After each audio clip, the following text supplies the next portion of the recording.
DGISPR lieutenant general Ahmad शरीफ चौधरी ने पाकिस्तान के अफगानिस्तान पर हमले का अफगान तालिबान का इल्जाम मुस्तरद कर दिया। कहा, पाकिस्तान हमला करता है तो ऐलानिया करता है, हम सिविलियन पर हमला नहीं करते। उन्होंने कहा कि कोई गुड और बैड तालिबान नहीं, हम सबको एक नजर से देखते हैं। पाक बहरिया ने मुल्क की साख्ता एंटी शिप बैलिस्टिक मिसाइल का कामयाब तजर्बा कर दिया। ISPR ने बताया कि मकामी तौर पर तैयार करदा बहरी जहाज से दागे जाने वाला एंटी शिप बैलिस्टिक मिसाइल जदीद टेक्नोलॉजी से लैस है। ये हथियार समंदर और ज़मीनी दोनों अहदाफ को इंतहाई दुरुस्तगी के साथ निशाना बनाने की सलाहियत रखता है। इस्लामाबाद खुदकुश हमले में मुलव्विस दहशतगर्दों के सरहद पार ताल्लुकात की निशानदही हुई है। इस बात का इंकशाफ वज़ीर इत्तलात अता तारन ने प्रेस कॉन्फ्रेंस के दौरान किया। इस्लामाबाद खुदकुश हमले की मनसूबाबंदी और तरबियत में मुलव्विस मुल्ज़िम ने एतराफ़ किया है कि इसके राब्ते तहरीक तालिबान पाकिस्तान की आला क़यादत से सरहद पार से थे। मुल्ज़िम ने इंकशाफ किया कि वो जलालाबाद से काबुल गया, जहाँ हमले की मनसूबाबंदी की गई। मुल्तान सुल्तान के मालिक अली तरीन ने PSL से अपनी राहें जुदा कर ली। मुल्तान सुल्तान के मालिक अली तरीन ने जज्बाती पैगाम के साथ फ्रेंचाइज से अलहदगी का ऐलान कर दिया। उन्होंने साफ कहा कि असूलों पर समझौता उनके लिए मुमकिन नहीं।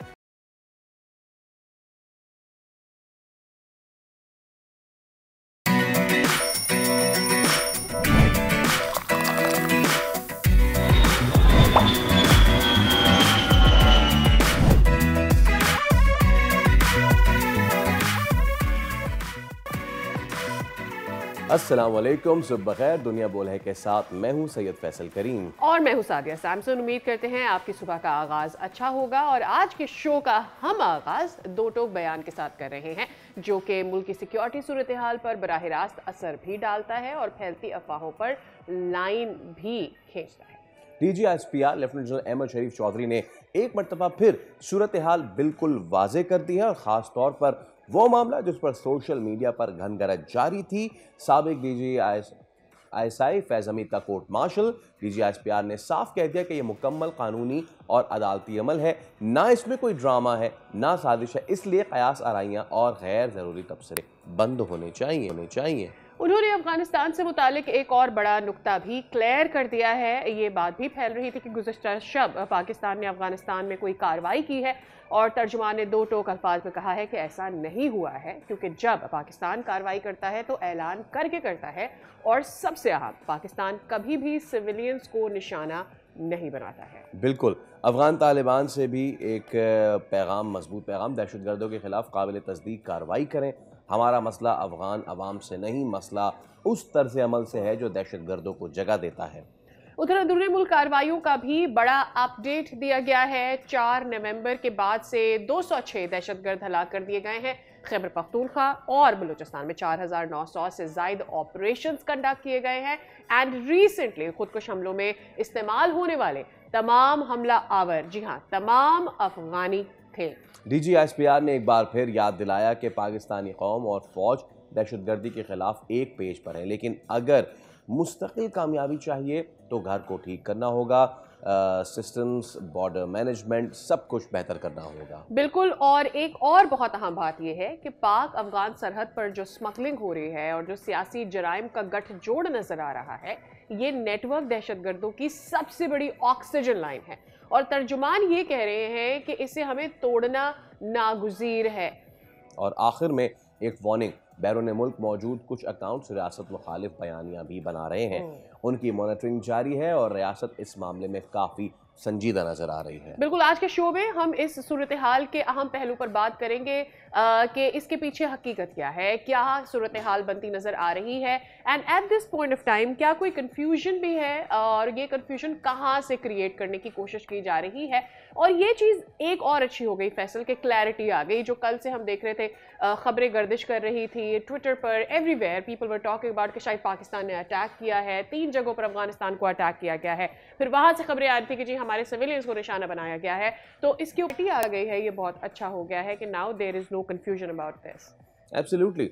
और साथ ही साथ वो मामलात कि जो इस वक्त जिनकी शहमगोइयाँ भी जारी थी, उस हवाले से भी दो टोक बयान दे दिए हैं। इस मामले पे बात करने के लिए दिफाई तज्जियाकार air commodore retired Khalid Chishti साहब हमारे साथ मौजूद हैं। अस्सलाम वालेकुम खालिद साहब, good morning sir and thank you so much for your time. आगाज़ करते हैं सर, जो अफ़गान वाले मामलात हैं, और कल से काफ़ी चीज़ें ज़ेर गर्दिश थी, लेकिन उसको DGSPR ने क्लियर कर दिया है और बड़े दो टोक अल्फाज में सारा कुछ बयान कर दिया। मैं चाहूँगा कि इस जो ये बात गुफ्तगू हुई है, इस पे आपका इनिशियल टेक सबसे पहले देना चाहूँगा सर। जी बहुत शुक्रिया फैसल और सादी, आपने इनवाइट किया जी। Thank you. देखिए ये क्लियर हो गई है कल से। बात काफ़ी सारा कन्फ्यूजन पैदा करने की कोशिश की गई थी, और आपको पता है कि प्रोपेगेंडा आजकल बहुत ज़्यादा जल्दी पेनिट्रेट कर जाता है, और ख़ासतौर पे नेगेटिव बात हो तो वो ज़्यादा जल्दी सर्कुलेट करती है।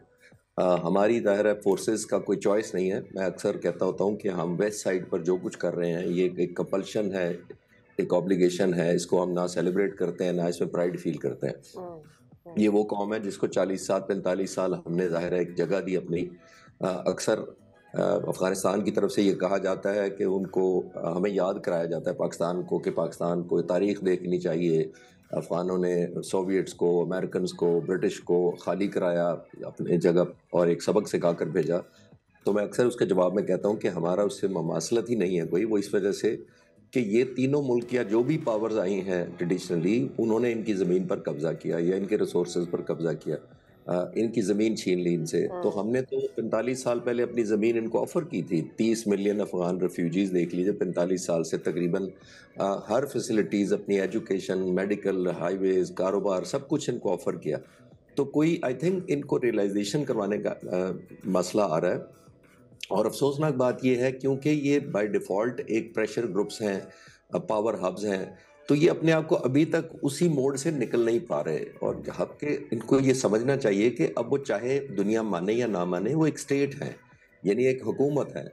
लोगों की नुमाइंदगी करें या ना करें, क्योंकि उधर इलेक्शन नहीं होते, रिप्रेजेंटेशन कोई नहीं है, लेकिन उनको एज ए स्टेट बिहेव करना चाहिए, जिसका मतलब है कि रिस्पॉन्सिबल गिव एंड टेक करके बाय लॉज दुनिया के अदब उसका रखें, कि लिहाज रखें उसका कि हमने दुनिया में रहना कैसे है।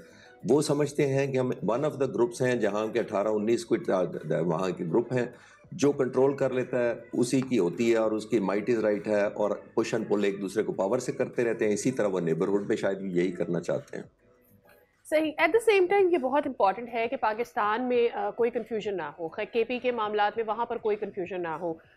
जो गुड एंड बैड तालिबान वाली बात की वो बहुत अच्छी थी और वो बहुत क्लियर थी, क्योंकि इससे पहले पाकिस्तान में ये कॉन्वर्सेशंस होती रही हैं कि जी कौन से हमारे हक में हैं, कौन से हमारे लिए ठीक हैं और कौन से हमारे लिए ठीक नहीं है।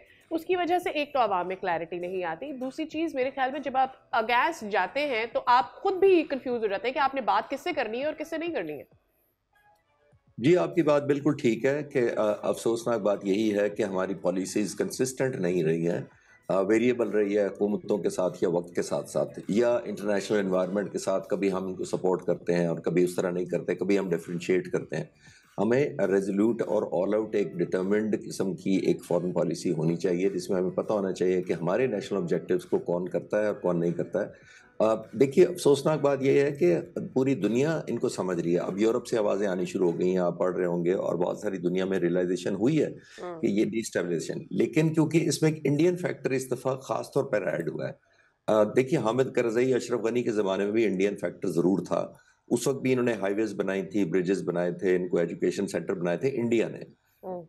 कोई चीज़ दोनों मुल्कों में कॉमन नहीं है। देखिए उनकी लैंग्वेज कॉमन नहीं है, बॉर्डर कॉमन नहीं है, उनका मज़हब कॉमन नहीं है, लेकिन इंडिया की उस वक़्त भी एक ही इंटरेस्ट थी, क्योंकि उनको पता था कि हमारा दुश्मन कॉमन है, तो इसलिए अगर इसको फंड किया जाता उस वक़्त, तो एक मॉडरेट ऑलमोस्ट 2000 से लेके 2021 तक इन्होंने 21 साल में तकरीबन हिंदुस्तान ने फॉर्मली डॉक्यूमेंटेड जो एक्सपेंड किया है वो $3 बिलियन खर्चा है इस पे अफ़गानिस्तान में। इनफॉर्मली जो किया है वो तो ज़ाहिर है रिकॉर्डेड नहीं होता। तो इतनी मदद जब करने के बाद मकसद क्या था?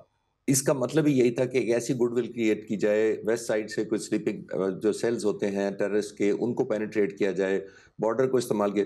यानी 14 तकरीबन इनके काउंसलेट जनरल कौन से मुल्क में होते हैं? आप बताइए, इतने बड़े मुल्क हम वेस्ट में, अमेरिका में, कनाडा में, इंडिया के हैं, तो इनके इतने काउंसलेट वहाँ हैं, वहाँ नहीं थे।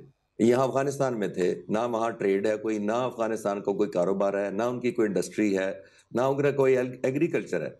तो किस बुनियाद पर इतने काउंसलेट बनाए गए? तो तमाम के तमाम वेस्टर्न बॉर्डर पर, यानी कि हमारे बॉर्डर पर बनाए गए थे।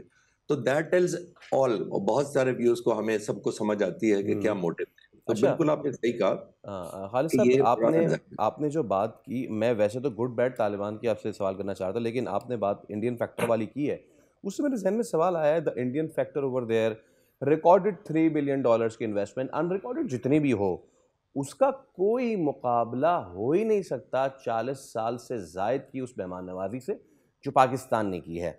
सो ये समझ में नहीं आती कि उनके लिए ल्यूक्रेटिव वो क्यों है, वो इस चीज़ को क्यों नहीं मानते। देखिए फैसल, मैं अक्सर कहता हूं कि तालिबान के लिए अपने मुल्क में जो इनस्टेबिलिटी है उनको वही स्टेबिलिटी महसूस होती है। वो समझते हैं कि ये हम जब तक इनस्टेबल हैं, ये हमारी स्टेबिलिटी है। इनस्टेबल इसका मतलब ये है कि वो फॉरेन अटेंशन ड्रॉ करते हैं, फॉरेन रेवेन्यू ड्रॉ करते हैं, दुनिया की फोर्सेस जो है उनको एंगेज करना चाहती हैं और अपना अपना इंटरेस्ट ऑब्वियसली मेंटेन करने की वजह से उनको या फंड करती हैं, इंसेंटिव देती हैं, प्रोटेक्शन देती हैं और ऑब्वियसली एक एलिमेंट ऑफ सिक्योरिटी देती हैं और कनेक्टिविटी देती हैं। पाकिस्तान पहला मुल्क था जिसने रिकग्नाइज किया था पिछली हुकूमत को, तालिबान की 96 वाली हुकूमत को। यही मुल्ला मुत्तकी जो इंडिया में जाकर बयानात दे रहे थे, उनको पाकिस्तान में जब वो 9 साल के थे तो पाकिस्तान तशरीफ ले आए। जी। बड़े होने तक या जवान होने तक वो पाकिस्तान में ही रहे थे और उसके बाद जब 96 की तालिबान की हुकूमत आई थी तो ये कल्चर के और इंफॉर्मेशन के मिनिस्टर बने थे। ये नहीं, आपकी बात फैसल में एग्री कर रहा हूँ कि देखिए सारी उम्र आपने 9 साल से लेकर आपने जवानी तक यहाँ गुजारी, फिर आप मिनिस्टर बनने अफगानिस्तान चले गए और आप उसी मुल्क के खिलाफ दूसरे दौर में इंडिया जाकर आप बयानात देना शुरू कर देते हैं और सारे सारे कॉम्प्रोमाइजेस भूल जाते हैं। इंडिया का खुद देख लें, इंडियन फैक्टर का फैसल थोड़ा सा मैं एक क्विकली बताता हूँ। देखिए इंडिया ने सारे खुद कॉम्प्रोमाइजेस किए हैं हमें सिर्फ आइसोलेट करने के लिए। ये इंडिया कहता था कि ये तालिबान हैं जिन्होंने हमारा एयर इंडिया का जहाज हाईजैक किया था, यस। हम इनसे बदला लेंगे। इनका एक दानिश सिद्दीकी जर्नलिस्ट मारा गया था, इन्होंने कहा जी हम बदला लेंगे क्योंकि हमारा जर्नलिस्ट मारा गया। फिर इंडियन एम्बेसी काबुल में धमाका हुआ, इन्होंने कहा तालिबान ने करवाया। ये नॉर्दर्न अलायंस अहमद शाह मसूद के बेटे को सपोर्ट करते रहे थ्रू आउट। सारे यू टर्न लिए उन्होंने, सारे कॉम्प्रोमाइजेस किए सिर्फ इसलिए क्योंकि मई में जो एम्बेरसमेंट हुई हिंदुस्तान को, उन्होंने सोचा कि अब हमें सारे लेट गो करने चाहिए, तालिबान को फंडिंग शुरू करनी चाहिए, उनको इंसेंटिव देना चाहिए और एंगेज करना चाहिए। तो ये सारे कॉम्प्रोमाइजेस सिर्फ पाकिस्तान के खिलाफ एक एनवायरनमेंट क्रिएट करने के लिए उनको सारे कॉम्प्रोमाइजेस उन्होंने किए। सही। अच्छा, एक तो अभी ऑब्वियसली इस वक्त इंडिया आइसोलेट हो चुका है, हमें समझ में आता है, और इंडिया को पाकिस्तान को डिस्टेबलाइज करने के लिए एक बॉर्डर चाहिए, हमारा बॉर्डर अफगानिस्तान से मिलता है। लेकिन इससे पहले हामिद कारज़ाई के दौर में भी अगर हम देखें, इंडिया की बहुत फंडिंग थी और हमें ये पता था कि चाहे वो ईरान हो चाहे अफगानिस्तान हो, वहाँ से दहशतगर्द पाकिस्तान में दाखिल हो रहे हैं। India would always want it. लेकिन अफगानिस्तान के अगर एंगल से बात करते हैं, ये सेंटिमेंट कब चेंज हो गया कि शायद हम उनके कॉमन एनिमी हैं, may be for India and may be for Afghanistan, because अब ऐसा ही लगता है ये। जी सादिया, बिल्कुल आपने ठीक कहा और तकरीबन इसका जवाब उसी से कंटिन्यू कर सकते हैं हमने जो पिछली बात की है कि over a period of time देखिए जितना ज़्यादा इंसेंटिव इन तालिबान को दिया जाता है उतना ही ज़्यादा ये प्रो आपकी तरफ पॉसिबल हो सकते हैं। उसकी वजह क्या है? उसकी वजह ये है कि ये कैश स्टार्व्ड कंट्री है जिसके पास पैसे नहीं है, जिसके या पास इंडस्ट्री नहीं है, जिसके पास टेक्सटाइल नहीं है, जिसके पास टेक्नोलॉजी का एक्सपोर्ट करने को कुछ नहीं है। तो फिर वो रेंट टेरर वाला जो ऑप्शन होता है ना, वो उसको वो जल्दी ले लेते हैं और फिर जो हुकूमत में आता है उसको सर्वाइवल के लिए कुछ ना कुछ रकम चाहिए होती है। ज़ाहिर है फिर कैसे चलाएं, वो गवर्नमेंट कैसे चलाएं, एक रूटीन कैसे चलाएं, फिर वो फाइनेंशियल इंसेंटिव्स पर या जो कोलैबोरेशन करता है म्यूचुअल फाइनेंशियल उनको हेल्प करता है। और इसमें क्या शक है कि हिंदुस्तान हमारी निस्बत कई ज़्यादा गुना फाइनेंशियल उनकी हेल्प या एड कर सकता है। एथिकल की तो मैं बात नहीं कर रहा, इस वक्त तो मैं ये कह रहा हूँ कि हाँ, फ्यूचर की अगर आप पूछेंगे तो मेरा ख्याल है हमें चाइना को इंडक्ट करना चाहिए। चाइना ने पहले भी पिछले तकरीबन 7 महीनों में 5 दफा हमारे फॉरेन मिनिस्टर की और डिप्टी प्राइम मिनिस्टर की मुलाकात So हुई है। खालिद साहब, do you think there has been a little lapse? Maybe क्या पाकिस्तान को, क्या रशिया को, क्या चाइना को और इस रीजन के और कंट्रीज को राइट आफ्टर जब यहाँ से अमेरिका निकला है बहुत ज़्यादा इंगेज करना चाहिए था ताकि इकोनॉमिकली उनको स्टेबलाइज किया जा सकता है, नोइंग द फैक्टर कि वो लोग कितने ज़्यादा कैश स्टार्व्ड हैं? जी, बहुत अच्छा आपने सादिया पॉइंट आउट किया ये क्वेश्चन, और आज का नहीं हुआ। देखिए 1979 में सोवियट्स आए थे और हमने बहुत स्ट्रगल की, सबसे ज़्यादा पाकिस्तान फ्रंट लाइन स्टेट्स रहा। मैं as a young fighter pilot Peshawar में ही मेरी पोस्टिंग थी और हम बहुत ज़्यादा इन्हीं कैंप्स को प्रोटेक्शन देते रहे अगेंस्ट सोवियत अटैक्स। तो Right. हमने इतना ज्यादा इनका ख्याल किया। नंबर वन, जो ही 1989 में सोवियत यूनियन गया और बाद में डिसइंटीग्रेट हो गया, अमेरिका ने एक किस्म का जैसे डिसओन कर दिया इस एरिया को। डिसओन का मतलब है, देखिए वैक्यूम होता है, दो वैक्यूम क्रिएट हुए।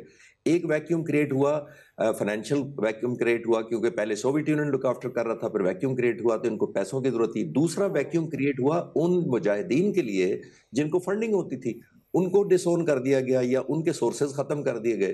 तो जब आप टू डायमेंशनल एक मुल्क को सक आउट करेंगे, फाइनेंशियल भी कर देंगे और एक अबंडेंस वेपनाइजेशन हो चुकी है, अब क्या होगा?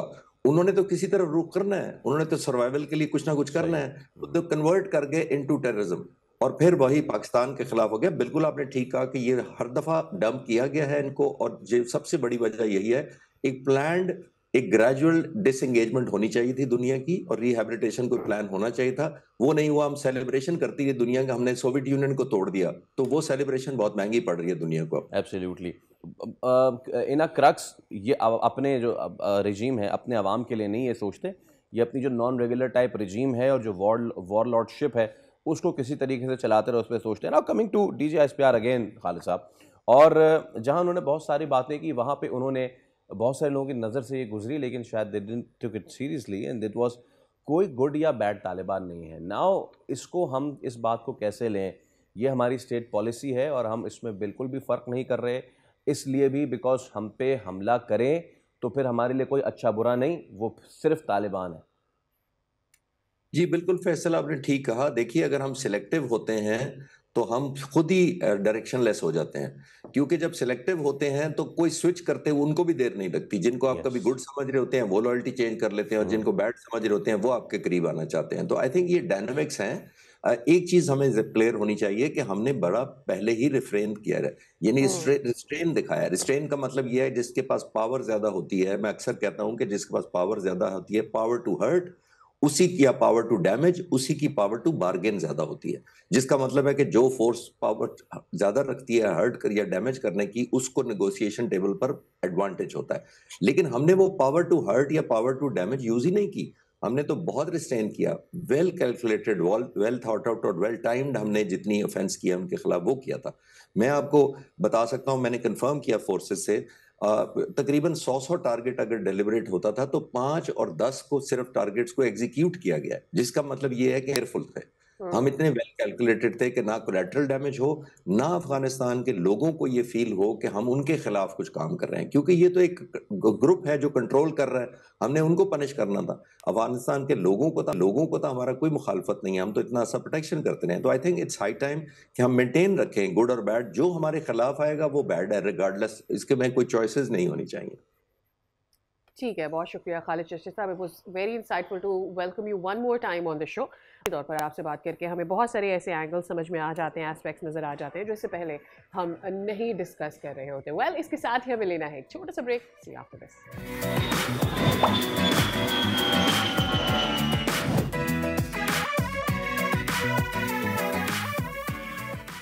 फिर आपको कहेंगे खुशामदीद। वेल, ज़िमनी इंतखाबात में मुस्लिम लीग नून की वाज़ेह बरतरी के बाद कौमी असम्बली का सियासी नक्शा एक मरतबा फिर तेजी से बदल रहा है। नून लीग 6 नशिस्तों पर कामयाबी के बाद ऐवान में सादा अक्सरियत के करीब जा पहुंची और अब उसका कानून साजी के लिए पीपल्स पार्टी पर इन्हिसार नहीं रहेगा।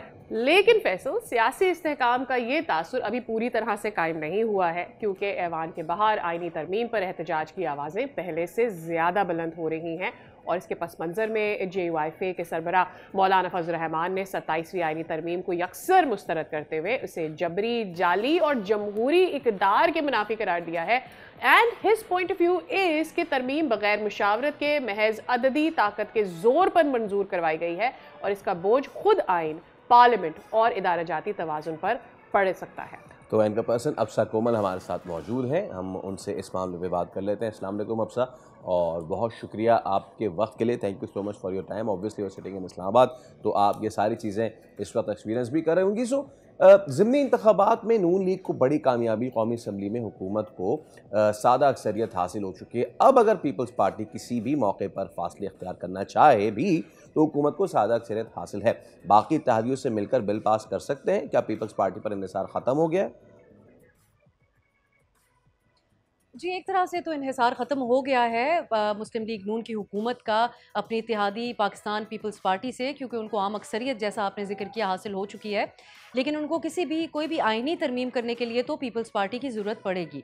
तो आइंदा दिनों में ऐसा नज़र नहीं आता कि पीपल्स पार्टी के साथ ये रवैया रखा जाए। हालाँकि आपने नोट किया होगा कि सख्त अल्फाज का तबादला तो पिछले कुछ अरसे से जारी रहा है। एक सिलसिला था जो गवर्नर पंजाब की हुकूमत के ऊपर तनकीद करते थे। गवर्नर पंजाब जिनका ताल्लुक पाकिस्तान पीपल्स पार्टी से है, फिर पीपल्स पार्टी के कुछ ऐसे रहनुमा हैं पंजाब के जो भी जो सूबाई हुकूमत है उसकी पॉलिसीज़ के ऊपर तनकीद करते रहे। सो वो एक सिलसिला हमें लगता है कि हल्की फुल्की अल्फाज की जंग, कभी कभी बिलावल साहब भी कोई स्टेटमेंट दे देते हैं तो कुछ इशूज़ स्पेसिफिक इशूज़ के ऊपर इख्तलाफात रहेंगे, लेकिन एक इत्तेहादी के तौर पर जो उनका मुकाम मुस्लिम लीग नून ने रखा हुआ है, जब तक आइनी तरामीम की खबरें गर्दिश करती रहेंगी तब तक पीपल्स पार्टी की वो अहमियत तो मैं समझती हूँ कि बरकरार रहेगी। लेकिन आइंदा आइनी तरमीम के हवाले से पीपल्स पार्टी NFC का मामला हो, जो खबरें गर्दिश कर रही हैं प्रोवेंसेस के हवाले से, इन सब मामलात के ऊपर किस हद तक अपनी एक सख्त पोजीशन रखेगी, ये भी हमें वाज़ेह कर देगा कि आइंदा जो ये इत्तेहादी हैं, जो एक तरह से वोट ऑफ नो कॉन्फिडेंस आने से लेकर ये हुकूमत कायम होना या इससे पहले PDM-1 हुकूमत कायम होना, बिल्कुल मुस्लिम लीग नून और पीपल्स पार्टी साथ साथ थे, सारे इस निज़ाम का हिस्सा रहे बराबरी पर। सो अब क्या इन लोगों के दरमियान वाकई कुछ दरार पड़ेगी, फासले आएंगे और गैर अहम, जैसा आपके सवाल था कि पीपल्स पार्टी हो जाएगी, ये हमें होता हुआ नज़र आएगा या नहीं, ये हमें चंद दिनों में मालूम हो जाएगा। अब sir what do you feel, ये जो ज़िमनी इंतखाब हुए हैं इसमें PTI का लैक ऑफ इंटरेस्ट रहा, सिवाय 2 हलकों के वो कहीं पर पार्टिसिपेट करती नज़र नहीं आई। हरिपुर से उमर अयूब वाली सीट पर अपसेट भी रहा।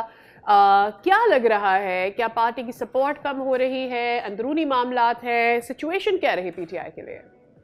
यकीनन एक बड़ा अपसेट हुआ है और एक बहुत सारे तासुरात PTI के हवाले से ज़ायल हुए हैं, जो मैं समझती हूँ, और जो उनके लोगों से हम ऑफ द रिकॉर्ड और ऑन द रिकॉर्ड भी इवन बात कर रहे हैं, उनकी गुफ्तगू से इस बात का अंदाज़ा होता है। एक बयान जैसा कि बैरिस्टर गौहर साहब का, वो उन्होंने इस बात का एतराफ़ तो किया है कि हमें अगर पता होता कि इस किस्म का इंतखाब होगा तो जिन 2 सीटों से हम लड़े हैं उनमें भी हम हिस्सा ना लेते। सो मैं समझती हूँ कि इस बात का एहसास ज़रूर है कि एक वाज़ेह पॉलिसी होनी चाहिए थी कि या तो मुकम्मल तौर पे ज़िमनी इलेक्शन का बॉयकॉट किया जाता, या इन 2 सीटों से भी जो है वो, या फिर मुकम्मल तौर पे हिस्सा लेते। बेशक उनको ये शिकवा रहता है कि उनको लेवल प्लेइंग फील्ड नहीं मिलती इलेक्शंस में, यही आम इंतखाबात में भी PTI का इल्ज़ाम है, और उस इलेक्शन को प्रोब होना अभी बाकी है, उनके इल्ज़ामात का जायज़ा लिया जाना चाहिए, जिसमें काफ़ी देर हो चुकी है। लेकिन मैं समझती हूँ कि अगर मुकम्मल तौर पर हिस्सा लेती पाकिस्तान तहरीक इंसाफ इन ज़िमनी इंतखाबात में तो एक भरपूर सियासी माहौल तो बनता, और इसके अलावा एक अलबत्ता अब ऑन दी अदर हैंड एक तासुर ज़रूर ज़ायल हो गया है, जिसको मुस्लिम लीग नून अपने एडवांटेज में इस्तेमाल कर रही है, और वो ये है कि आम तौर पे ये कहा जाता था कि पाकिस्तान तहरीक इंसाफ इतनी पॉपुलर है कि हालात कैसे भी हों, उनका कोई भी रहनुमा अगर इलेक्शन लड़ रहा होगा तो उसके लिए बहुत सारे लोग बाहर निकलेंगे। लेकिन लाहौर में जो इंतखाब हुआ वहाँ पर टर्न आउट सबसे कम रहा, और दूसरा हवाला आपने हरिपुर के इंतखाब का दिया, तो उसके नताइज में भी एक बहुत बड़े मार्जिन से शिकस्त हुई है PTI को। सो आई थिंक बहुत से तासुरात PTI के हवाले से ज़ायल हुए हैं। अब हमें देखना होगा कि वो कैसे रिवाइव करते हैं इस बात को, जो वो बारहा कहते हैं कि वो पाकिस्तान की सबसे पॉपुलर और इंतखाबी मैदान के अंदर वो टफ़ टाइम देने को तैयार हैं। सो लेट्स सी आइंदा दिनों में पाकिस्तान तहरीक इंसाफ रिविजिट करती है अपनी पॉलिटिकल स्ट्रेटजी को या नहीं करती है।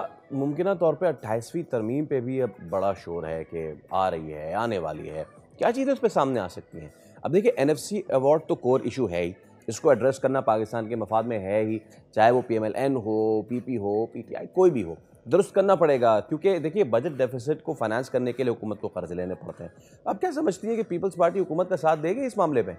ऐसा नज़र आता है कि पीपल्स पार्टी के साथ इस मामले के ऊपर कोई बातचीत तो काफ़ी वक्त से हो रही है, और वो ख़ुद भी ये सोचे बैठे होंगे कि अगर आइनी तरमीम करने को हुकूमत आए, जिसकी पीपल्स पार्टी की उनको ज़रूरत तो यकीनी तौर पर होगी, लेकिन उसमें आउट राइटली उसको रिजेक्ट करके उसकी बिल्कुल मुखालिफ समत में मुझे नहीं लगता कि पीपल्स पार्टी खड़ी होगी।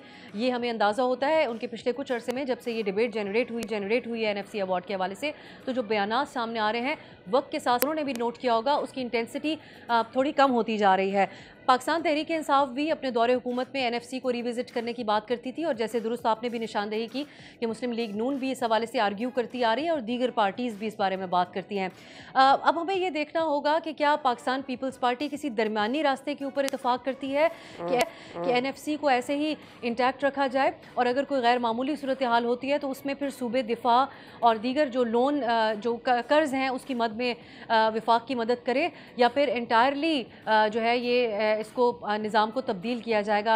ये मैं आने वाले वक्तों में पता चलेगा, लेकिन इसमें मेरे लिए अहम बात यह है कि हमें अभी तक NFC के हवाले से जो डिबेट हुई है उसमें PTI पाकिस्तान माफ़ कीजिएगा पाकिस्तान पीपल्स पार्टी जिस तरह के सख्त बयानात माजी में देती थी उस तरह का बड़ा सख्त रवैया नहीं है, बल्कि थोड़ा फ्लेक्सिबल और रवैया है उनका। वो कहते हैं कि हर चीज़ के ऊपर बातचीत हो सकती है, हुकूमत हमारे साथ कंसल्ट करे तो हम इस पर बात करेंगे। सो ये तो हमारी इत्तलात भी कहती हैं कि बातचीत के दौर है मुस्लिम लीग नून और पीपल्स पार्टी के दरमियान NFC को लेकर। देखते हैं कि इसमें क्या बात तय पाती है दोनों के दरमियान, और फिर वो 28वीं तरमीम का हिस्सा बनती है। बिल्कुल राइटली आपने पॉइंट आउट किया, और इसका एक हमें नजर आ रहा है इधर सिंध में भी उसके लिए लोग कंफ्यूज हैं कि पीपल्स पार्टी कब NFC के ऊपर बात करेगी। बहुत शुक्रिया आपका, it was very insightful to have you on the show. Well, ले रहे हैं एक ब्रेक, हमारे साथ ही रहिए।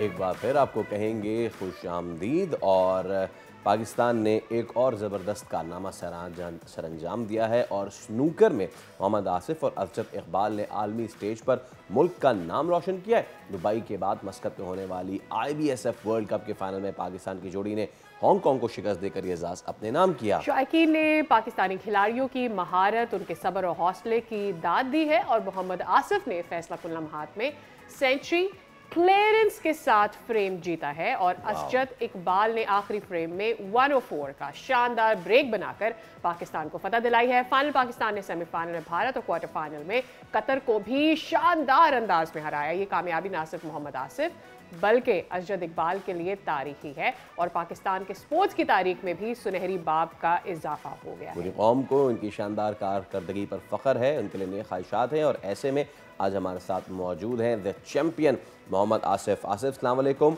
और बहुत बहुत मुबारक। सबसे पहले तो आपको, पूरी कौम का सर आपने फ़ख्र से बुलंद कर दिया है। सेमीफाइनल में भारत को शिकस्त दी, फिर फाइनल में आपने कामयाबी समेटी।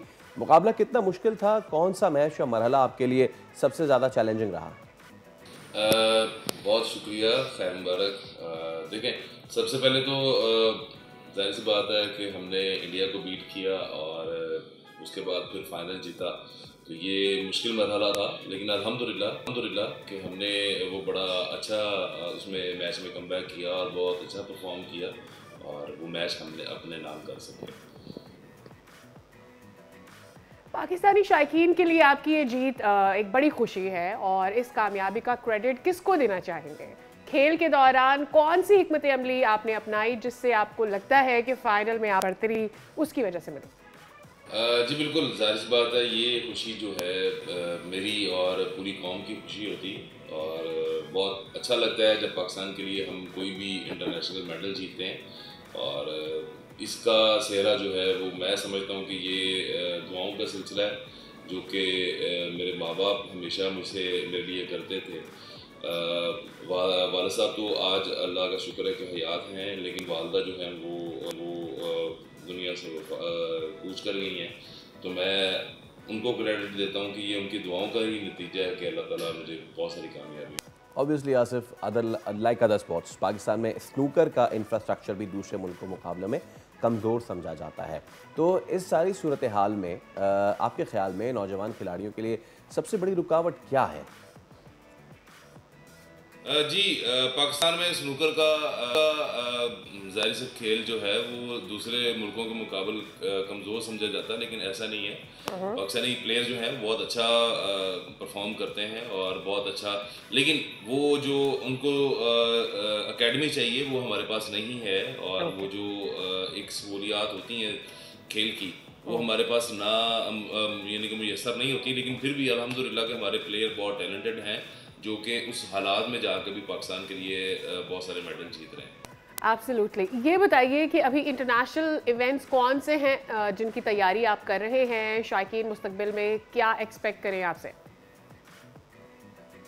जी अभी फिल वक्त तो ये सीज़न हमारा इख्तिताम पजीर हुआ और अभी नया सीज़न शुरू होगा हमारा फरवरी में और उसके बाद फिर इंशाल्लाह और इवेंट आएंगे तो इंशाल्लाह उसमें भी जाएंगे और इंशाल्लाह अच्छा परफॉर्म करेंगे। जो भी प्लेयर जाएगा इंशाल्लाह परफॉर्म करेगा और पाकिस्तान का नाम इसी तरह रोशन करेगा। अक्सर ये शिकायत सुनने में आती है आसिफ कि हुकूमत की जानिब से छोटे और दरमियाने दर्जे के खेलों में ज़्यादा दिलचस्पी नहीं ली जाती, खिलाड़ियों की सरपरस्ती ना होने के बराबर है।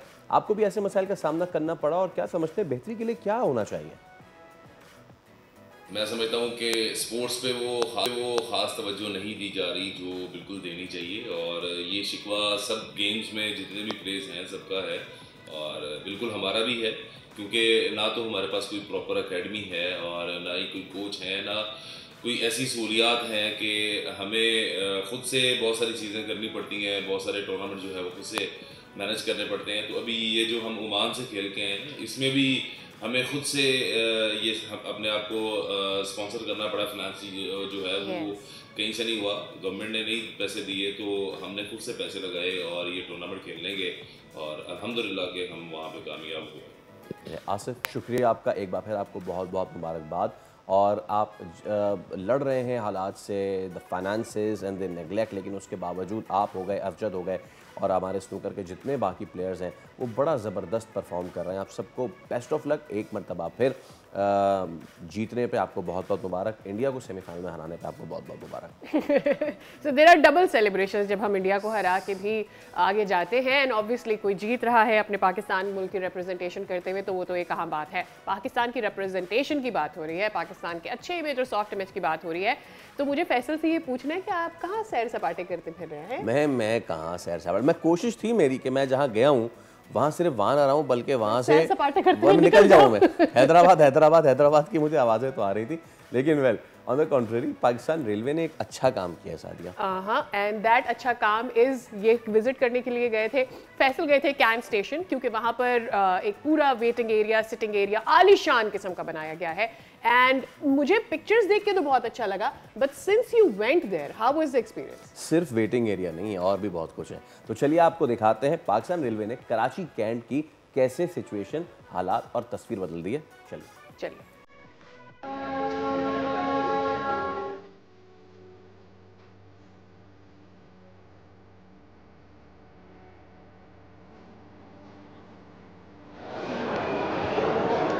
जी, मंज़िल मकसूद तक मेरी सवारी पहुंच गई है और मैं पहुंच गया हूं कराची, लेकिन मेरे सामने नहीं है कराची।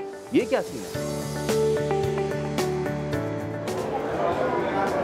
मतलब कि ये कैसे हो सकता है कि मैं कराची उतरूं और मुझे एक तो ये आवाज़ें सुनने को नहीं मिले कि तवज्जो फरमाएं और जो भी यहाँ पे पहुँच गए लोग वो अपने सामान की हिफाजत खुद करें, लेकिन ऐसा नहीं है। अब ऐसा किस लिए नहीं है? क्योंकि कुछ नई डेवलपमेंट हुई है कराची कैंट स्टेशन में और वो डेवलपमेंट बड़ी ही खुशाइंद है। लगेगा नहीं आपको कि ये वही पुराना वाला स्टेशन है।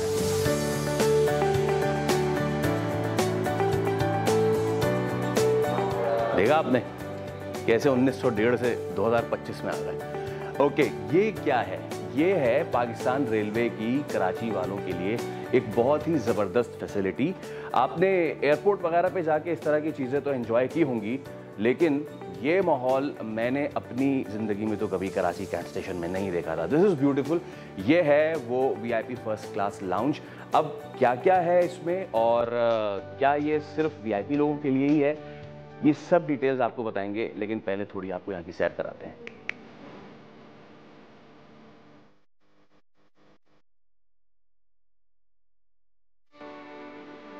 तो जनाब ये है वो लाउंज जहाँ पे मुसाफिर आके, ना सिर्फ मुसाफिर बल्कि उनको जो छोड़ने आए या उनको लेने आए, इंतज़ार करने वाले, वो यहाँ आ सकते हैं और जो उनका वक्त है वो यहाँ पे अच्छे से बिता सकते हैं। फर्स्ट क्लास लाउंज है ये। अच्छा, अब बात ये है कि बंदा मोबाइल कितना ही देख लेगा इंतज़ार करते हुए, तो कुछ मेरे जैसे किताबी कीड़े हैं उनके लिए कुछ किताबें भी हैं। ओके, अगर दौरान सफ़र आप थक गए हैं और यहाँ के थोड़ा सा आपके वालिद वालदा या दोस्त अहबाब या खातून खाना लेने में उन्होंने आने में देरी कर दी है, तो आप यहाँ पे बैठ के जो है वो मिर्ज़ा गालिब पढ़ सकते हैं। और अगर आप मिर्ज़ा गालिब नहीं पढ़ना चाहते और अगर आप अंग्रेज़ी ज़बान में हैं तो मैं देखो अच्छा द काइट रनर वो भी यहाँ पे मौजूद है। So there are lot of things.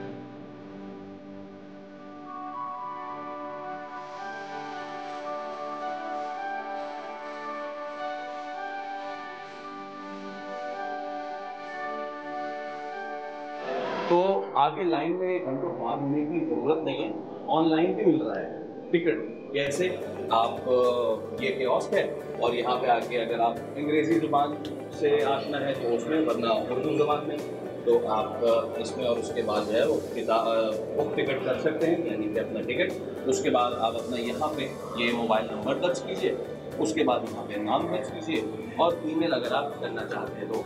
वैसे मेरा इस वक्त सफ़र जाने का, हैदराबाद जाने का प्लान है नहीं, तो अगर आपने लाहौर हैदराबाद सफ़र जाना हो, रोड यू करना हो और रोड यू करके जो है वहाँ पे कुछ खाना पीना एंजॉय करना हो, या फिर आपका लंबा सफ़र है पिंडी का, तो फिर आइए और सफ़र एंजॉय करें। लाइन में ख्वारी अब नहीं है।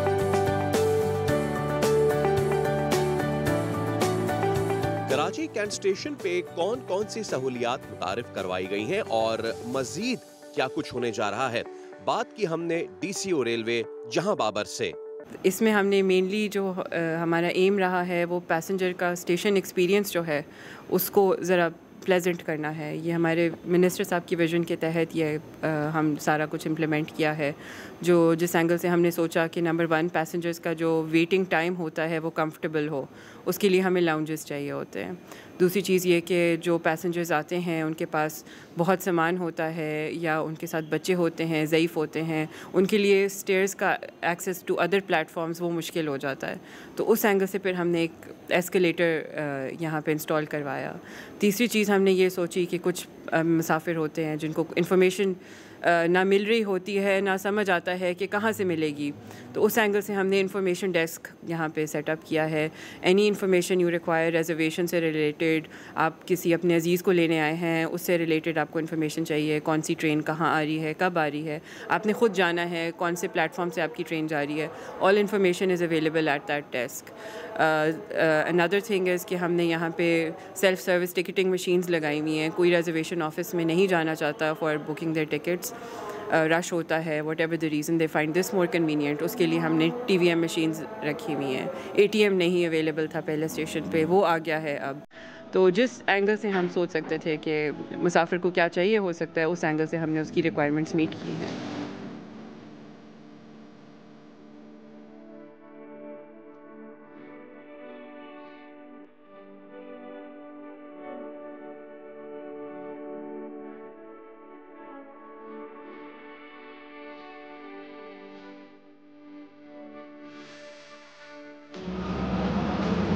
कराची से लोग अपने अपनों में जो भी करने जा रहे हो, अब वो बहुत ही ज़बरदस्त तरीके से पाकिस्तान रेलवे की तरफ से मुहैया करता जो सहूलियात है उसका फ़ायदा उठा सकते हैं। यहाँ पे बहुत सारी तब्दीलियाँ हुई हैं, लाउंज बना है, ATM आ गया है। आना तो बहुत पहले चाहिए था लेकिन चलिए आया, देर आया दुरुस्त आया। इसके साथ ऑनलाइन टिकटिंग के कियोस्क आ गए हैं, तो बहुत ही ज़बरदस्त। वेल, बात यह है कि भाइयों और बहनों, ज़िंदगी एक सफ़र है और ये सफ़र ट्रेन की तरह का है।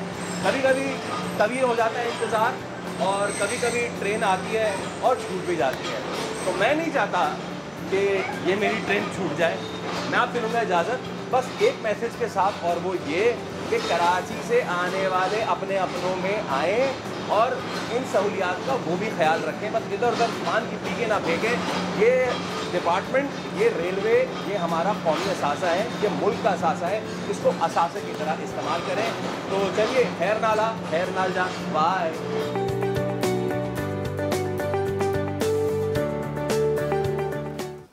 ये सफ़र करने में बीच बीच में आप थोड़े फ़लसफ़ियाना भी हो गए थे। बहुत शुक्रिया। जी जी, ये जो आपने कहा कि ट्रेन छूट भी जाती है, ऑल दैट, मुझे लगा कि कुछ हार्ट ब्रेक्स हैं जो कि आप ढके छुपे अल्फाजों में शेयर करना चाह रहे, बट देन राइटली सेड पूरी दुनिया को कि आप, हम बहुत देर बाद हमने देखा है कि कैंट स्टेशन में या कराची में कोई ऐसा अच्छा इकदाम किया गया है आवाम के लिए, लेकिन आवाम की भी जिम्मेदारी है कि भाई इसको प्लीज़ केयरफुली इस्तेमाल करें, थोड़ा सिविल सेंस दिखाएं, और सिर्फ पान की पी के नहीं, देयर इज़ अ लॉट, कचरा इधर उधर फेंकना, कुर्सियाँ उखाड़ना, जो टीवी स्क्रीन वहाँ लगे हैं उनको तोड़ना, और वहाँ जो कियोस्क की सहूलत मौजूद है उसे खास तौर पर पोक करना, ज़्यादा पोक करने से वहाँ पर जल्दी ऑप्शंस नहीं आएंगे तो टेक योर टाइम, आराम आराम से उसको एंजॉय कीजिए।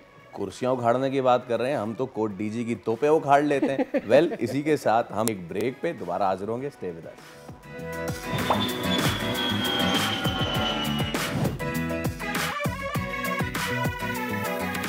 Welcome back. और कुछ बात कर लेते हैं ज़रा क्रिकेट के हवाले से भी। कल एक मैच हुआ जिसके बाद अब हमें सिचुएशन थोड़ी सी ट्रायंगुलर सीरीज क्लियर होती हुई नजर आ गई है। पाकिस्तान अब तक बेहतरीन फॉर्म में दिखाई दिया है एंड ग्रीन शर्ट्स ने पहले ही फाइनल के लिए क्वालिफाई कर लिया था, मगर टूर्नामेंट में अब भी दिलचस्प मोड़ बाकी है। कल श्रीलंका ने जिम्बाब्वे को एकतरफा मुकाबले के बाद शिकस्त देकर पहली कामयाबी समेटी है, और एक ऐसी जीत जिसने सीरीज की सूरत हाल को मजीद सनसनीखेज बना दी, इस पर तो हम बात करेंगे, बट एक और सिचुएशन जो कि इस वक्त सनसनीखेज बनी हुई है और वो पीएसएल से रिलेटेड है सादिया। Yes. और अली तरीन जो कि मुल्तान सुल्तान के ओनर थे इसलिए बिकॉज उन्होंने कल ट्वीट में ये बता दिया कि अब मैं विड्रॉ कर रहा हूँ ओनरशिप, और उन्होंने 2 से 3 वजह बताई। काफ़ी लंबा उन्होंने 2 पेज का ट्वीट किया, और इस ट्वीट में उनका कहना, तो उन्होंने कहा कि भाई अल्लाह हाफिज़, अच्छा चलता हूँ, दुआओं में याद रखना एंड ऑल दैट। और उसके बाद उन्होंने 2 इंपॉर्टेंट पॉइंट्स रेस किए। पहला पॉइंट जिसको मैं फवाद मुस्तफ़ा क्रिकेट एक्सपर्ट की जानिब लेके जाऊँगा। अस्सलाम वालेकुम फवाद भाई, बहुत शुक्रिया फॉर ज्वाइनिंग अस सर। तो फवाद भाई 2 पॉइंट्स जो कि अली तरीन ने रेस किए हैं। पहला तो ये कि मैं हर साल लॉस इनकर करता रहा, लेकिन इसके बावजूद क्रिकेट से मोहब्बत ने मुझे मुल्तान सुल्तान की ओनरशिप जो है उसको कैरी करने का मुझ पर मजबूर करती रही। एक तो ये।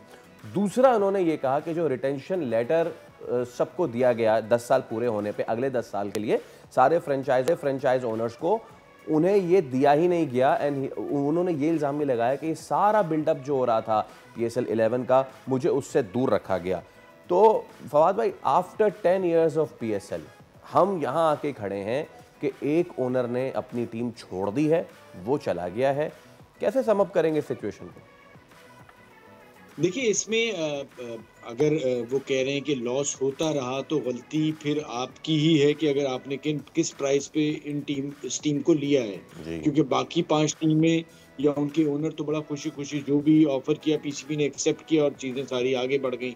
साथ साथ ये है कि रिटेंशन लेटर नहीं दिया, उसकी वजूहत तो यही है कि जो कुछ होता रहा मुल्तान सुल्तान और PCB के दरमियान, तो ऑब्वियसली PCB एक इदारा है और उसकी इजारादारी है, और उसने ये सोचा कि हमने इनके साथ काम नहीं करना, तो उन्हें शायद इन्हें ऑफर ही नहीं किया। तो ये सारी चीज़ें जो भी हुई वो मेरे ख्याल से बेहतर यही होता है कि अगर किसी ऑर्गेनाइजेशन के साथ आप काम कर रहे हैं तो आप इदारे की जो बातें हैं वो पब्लिक में करने के बजाय उनके साथ बैठ के उसका सलूशन निकालें। और मुझे कहीं ना कहीं लगता है कि ऑलरेडी वो एक बहुत बड़े पैसों पे उन्होंने इस टीम को ख़रीदा था और उन्हें मुश्किलात तो हो रही थी। तो ये सारे मसाइल थे। अब इसका जो भी उन्होंने जवाब दिया, बट कहीं ना कहीं गलती तो उनकी थी। गलती ठीक है, जो भी PCB गलत कर रहा था, बट आप जब किसी के साथ काम करते हैं तो फिर आप पब्लिक में आके चीज़ें शेयर नहीं करते, आप उनको वहीं रिजॉल्व करते हैं। एब्सोल्युटली। और इसमें फवाद भाई एक चीज़ ये भी है कि ठीक है, हुआ होगी ज़्यादती अली तरीन एंड मुल्तान सुल्तान के साथ, और सारी चीज़ें एक तरफ, but the way it was carried out, देखिए ढके छुपे अल्फाज में ये बात तो कराची किंग्स ने भी कही, बाकी फ्रेंचाइज ने भी कही कि अगर आप 8 टीमें लाते हैं तो हमारा शेयर जो है वो कम हो जाएगा, this and all that. But the way Ali तरीन टुक इट, मेरा सबसे बड़ा प्रॉब्लम ये है कि PSL हमारा अपना फ्लैगशिप प्रोजेक्ट है। उससे हम क्रिकेट वापस लाए एक तरह से पाकिस्तान में, और उससे हम सॉफ्ट इमेज अपना दे रहे हैं। ये बात भी अलग कि उससे हम अपने प्लेयर्स भी निकाल रहे हैं जो अब रिप्रेजेंट कर रहे हैं पाकिस्तान को। सो अगर ठीक है अली तरीन की गलती है और सारी चीज़ें अपनी जगह, लेकिन क्या ये मामला हल नहीं हो सकता था? अली तरीन कह रहे मुझसे कहा जा रहा था उसूलों पे समझौता करें। भाई कौन से उसूल थे वो? ये क्लियर तो हो ना, वो कौन से उसूल थे जिन पे उनको समझौता करवाया जा रहा था? कौन करवा रहा था?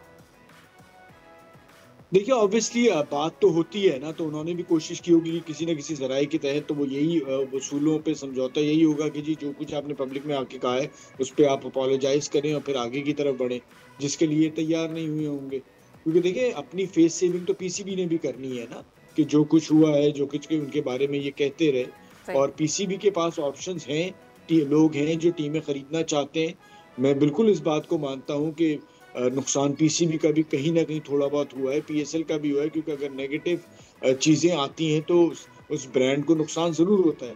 But at the end of the day PCB के पास ऑप्शंस तो मौजूद है ना, लोग खरीदार मौजूद हैं, और अगर खरीदार मौजूद नहीं होते तो ये बाकी 5 टीम ओनर जो थे वो कैसे बढ़ती हुई कीमत के साथ अगले 10 साल के लिए इन टीमों को ले लेते। तो ये चीज तो है कि जी मार्केट में खरीदार मौजूद हैं, तो उन्हें अंदाजा होगा कि ठीक है मुल्तान सुल्तान अगर जाता है तो हमारे पास ऑलरेडी लोग मौजूद हैं जो 1-2 के बजाय 3 टीमें उठा लेंगे। तो ये सारी चीजें हुई हैं, और दूसरा उन्हें एक मैसेज भी देना था बाकी लोगों को भी कि ठीक है जी, हम हैं, ये हमारा प्रोडक्ट है, आपको अगर हमसे कोई शिकायत है तो हमसे आके बात करें। अगर आप पब्लिक में इस तरह जाएंगे तो फिर ऐसे ही होगा जो मुल्तान सुल्तान के साथ हुआ।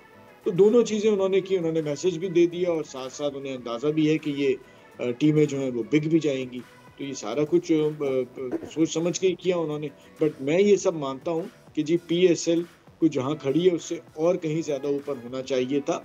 अगर तो पीएसएल का एक अलग डिपार्टमेंट और अलग एक टीम होती जो सिर्फ पीएसएल को ही देख रही होती, क्योंकि होता ये कि वही लोग जो 9 महीने पीएसएल पीसीबी के साथ काम करते हैं, फिर 3 महीने के लिए पीएसएल के साथ, तो ऐसा होता नहीं। पीएसएल एक ब्रांड है, एक लीग है, उसको चलाने के लिए बाकायदा एक ऐसी टीम होनी चाहिए जो सिर्फ पीएसएल को देखे। So let's talk about the Tri Series now. या एब्सोल्युटली। अच्छा फवाद भाई, ज़रा ट्राई सीरीज़ के ऊपर भी बात कर लेते हैं। कल हमने तो बिल्कुल अलग ही कर दिया था, इम्कान ये कि श्रीलंका भी इस पूरे ट्रायंगुलर सीरीज़ में कुछ कर सकती है। खैर कल उन्होंने अपना पहला विन ले लिया।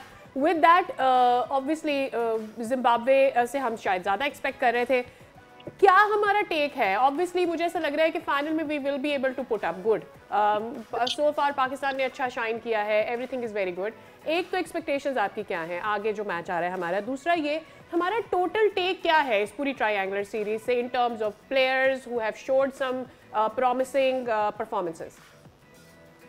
देखिए बहुत ज्यादा टी20 क्रिकेट पाकिस्तान खेल रहा है। टी20 वर्ल्ड कप भी होने वाला है अगले 2 महीने में, शेड्यूल भी आ गया है। तो आप ऑप्शंस तलाश कर रहे हैं कि आपको पता हो नया बॉल बेहतरीन कौन कर सकता है, आपके पास स्पिनर्स का ऑप्शन क्या है, आपके पास ऑलराउंडर्स का ऑप्शन क्या है। तो आपका पूल जो है अगर 25 से 30 खिलाड़ियों का बनता है तो उसमें से आप बेहतरीन 15 से 16 खिलाड़ी निकाल लें।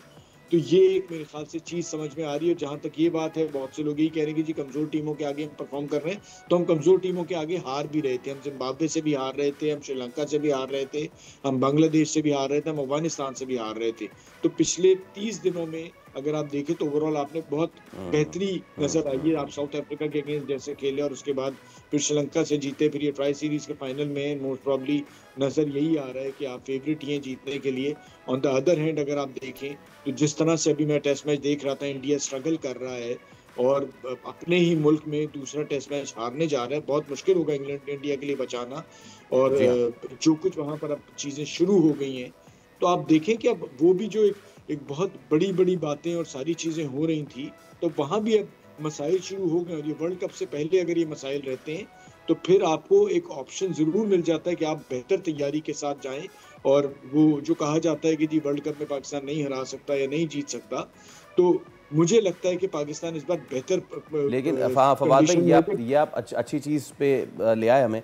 मैं वर्ल्ड कप के शेड्यूल की भी बात कर रहा था, और ये जो इंडिया है ना, देखें ये तो 5 खिलाड़ी तो उनके आउट हो गए हैं।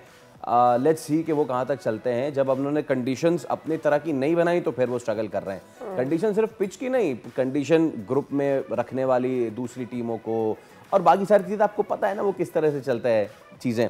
लेकिन क्वाइट इंटरेस्टिंगली पाकिस्तान के जो वर्ल्ड कप 2026 में वेन्यूज़ हैं, 3 मैचेस पाकिस्तान के फिक्सचर जो हैं वो है कोलंबो और वो है एससीसी।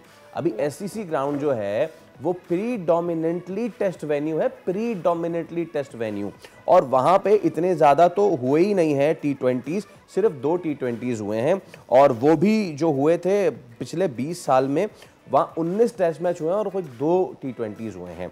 इस पाकिस्तान के फिक्चर एसएससी में रखने के पीछे क्या मकासद हो सकते हैं? नहीं, देखिए ये एक मकासद कोई नहीं। श्रीलंका, इंडिया, पाकिस्तान में ज़्यादातर जो कंडीशंस हैं वो एक जैसी होती हैं। श्रीलंका में भी बॉल फंस के आता है,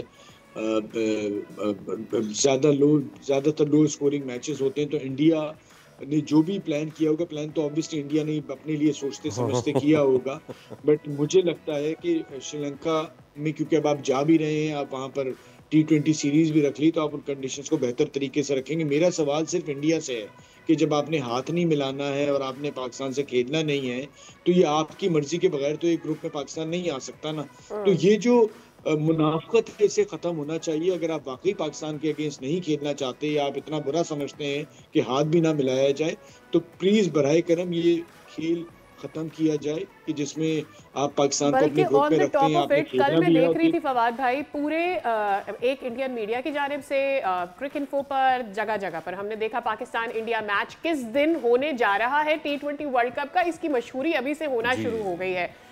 हमें पता है कि सबसे ज्यादा बिजनेस किसी भी मैच का कौन लेके जाता है, स्पॉन्सर्स किसके हैं, रेवेन्यू कौन जनरेट करता है और किस मैच से सबसे ज्यादा रेवेन्यू आता है। तो फिर या तो एडवर्टाइज भी मत करें ना।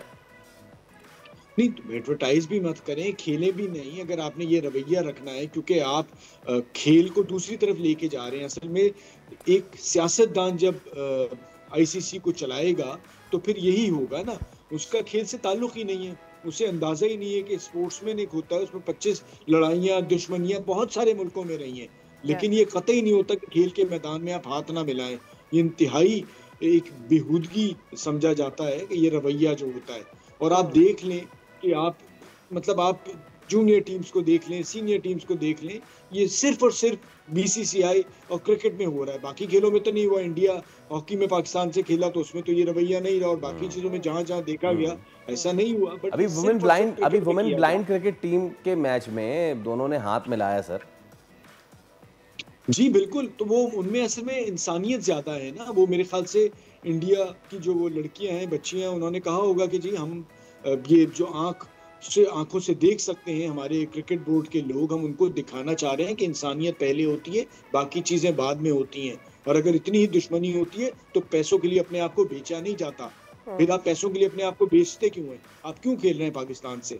अगर आपने इतना कैरेक्टर दिखाना है तो कहें जी हमने खेलने नहीं, क्योंकि आईसीसी में जो भी शेड्यूल बनता है ऐसा हो नहीं सकता कि इंडिया की मर्जी के बगैर बने। तो अगर अपने आप को बेचना है तो वो एक अलग बात है। अगर एक स्ट्रॉन्ग कैरेक्टर दिखाना है तो नहीं खेलना, आप श्रीलंका आके खेल रहे हैं कि उनकी ऑपोजिशन की जानिब से भी खासा जो है वो बैश किया गया है और बैशिंग हुई है राहुल गांधी की जानिब से जय शाह के ऊपर कि भाई उन्होंने होल्ड करके रखा हुआ है पूरे बीसीसीआई को। आई थिंक एक सर्टन काइंड ऑफ मौक़िफ़ है जो उनका मीडिया लेता है, जो कि नरेटिव इन पाकिस्तान के अगेंस्ट होता है, लेकिन अदरवाइज ऐसा नहीं है कि पीपल लिविंग आउट देयर उनको समझ में नहीं आ रहा कि ये हाथ ना मिलाना और स्पोर्ट्स पर्सन स्पिरिट को डेड करना कितना गलत है क्रिकेट के स्पिरिट के लिए। देखिए, अब तो आपकी जब टीम बुरा करती है, अब इंडिया की टीम कर रही है ना बुरा, तो अब सही मायनों में बातें हो रही हैं, गंभीर पे भी बात हो रही है, क्रिकेट बोर्ड पे भी बात हो रही है, सिलेक्शन कमेटी में बात हो रही है। अब यहाँ सब हाथ मिलाने की नहीं है।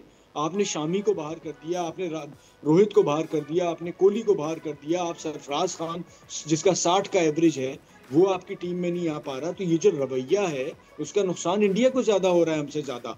आप क्यों रोहित और उसको कोहली को नहीं रखना चाह रहे? क्योंकि वो ऐसी फजूल बातें नहीं मानते।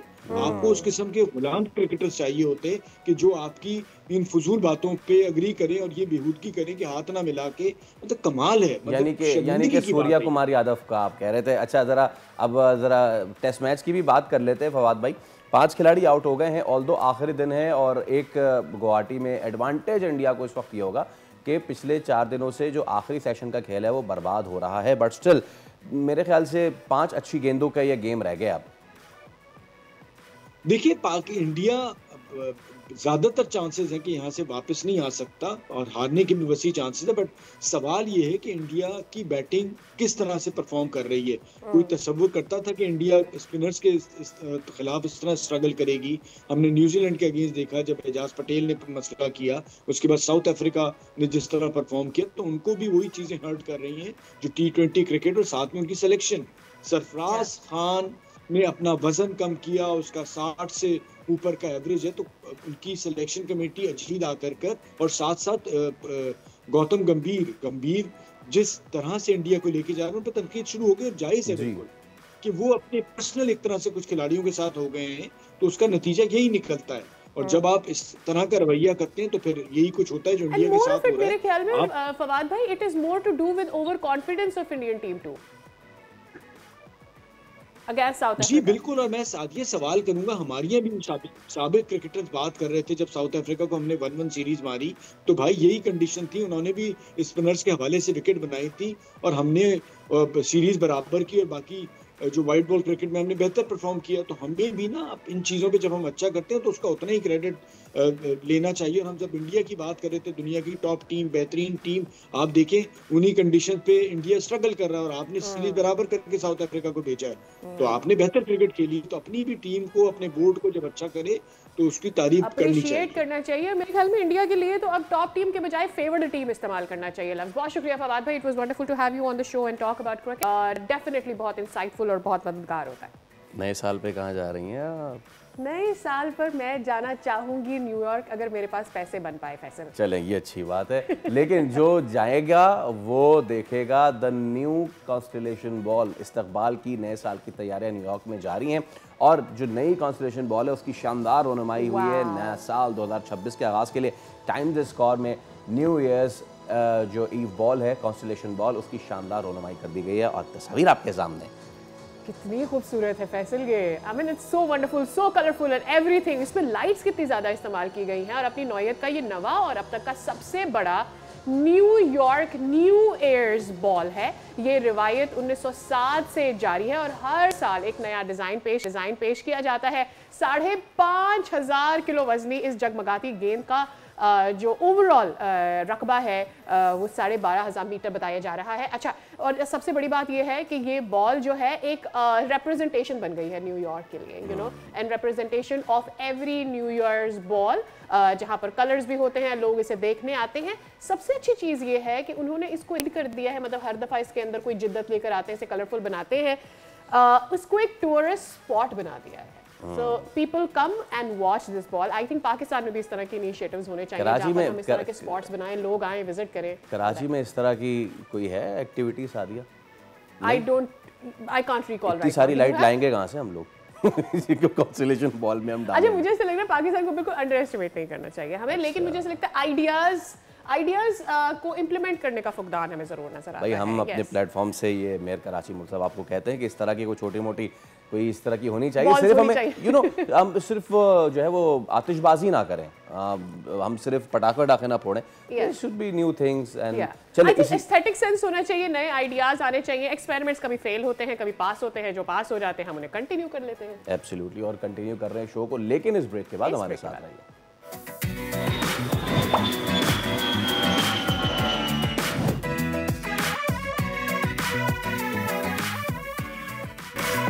Welcome back again. और हम अक्सर ये बात करते हैं कि पाकिस्तान को एक्सपोर्ट लेड पॉलिसी के बारे में सोचना चाहिए और पाकिस्तान के पास जो गिवन ऑप्शंस हैं उसको एक्सप्लोर करने की भी ज़रूरत है।